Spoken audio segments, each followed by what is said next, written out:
नमस्कार साथियों, मैं पल्लवी तिवारी आप सभी का स्वागत करती हूँ आपके अपने हिंदी वाली चैनल पे। आशा करती हूँ कि आप सभी स्वस्थ एवं मस्त होंगे। तो चलिए शुरू करते हैं आज का हिंदी डिक्टेशन। समझौते की रूपरेखा। आखिरकार अमेरिका और भारत के बीच अंतरिम व्यापार समझौते की रूपरेखा पर सहमति बनने की घोषणा हो गई। इसी के साथ अनिश्चितता के तमाम बादल छट गए और यह स्पष्ट हो गया कि जल्द ही दोनों देशों के बीच व्यापार शुरू हो जाएगा।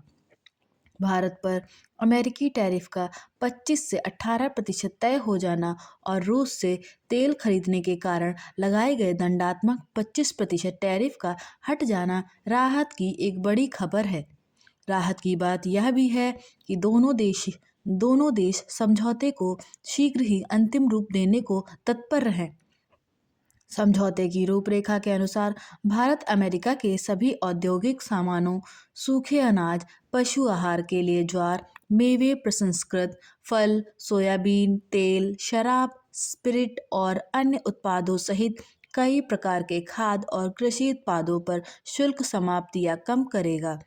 इसी तरह अंतरिम समझौते के बाद भारत से अमेरिका निर्यात होने वाली जेनेरिक दवाइयों, रत्न, हीरे, विमान के कलपुर्जों सहित कई वस्तुओं पर शुल्क शून्य हो जाएगा।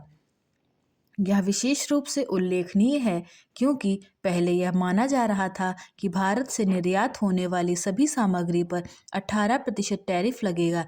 इससे यह भी रेखांकित होता है कि समझौता बराबरी के स्तर पर होने जा रहा है। अमेरिकी टैरिफ में कमी से भारत के कपड़ा, परिधान, चमड़ा, जूते, प्लास्टिक, रबर, जैविक रसायन, घरेलू सजावट, हस्तशिल्प उत्पाद और कुछ मशीनरी के निर्यात को भी बढ़ावा मिलेगा।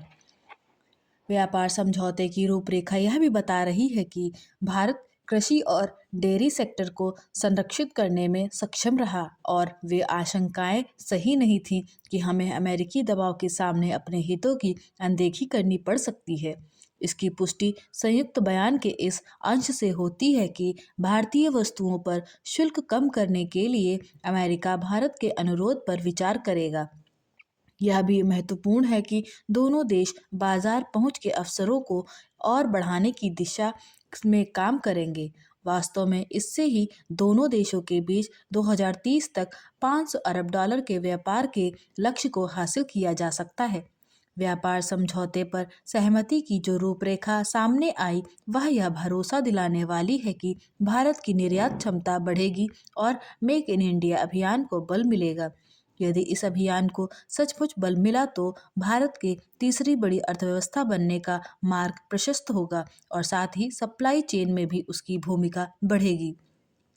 आज जब दुनिया के प्रमुख देश यह चाहते हैं कि ग्लोबल सप्लाई चेन में भारत बड़ी भूमिका निभाए और चीन के दबदबे को कम करे, तब भारतीय कारोबारियों को विश्व बाजार में अपने बलबूते अपनी जगह बनाने के लिए तैयार रहना होगा।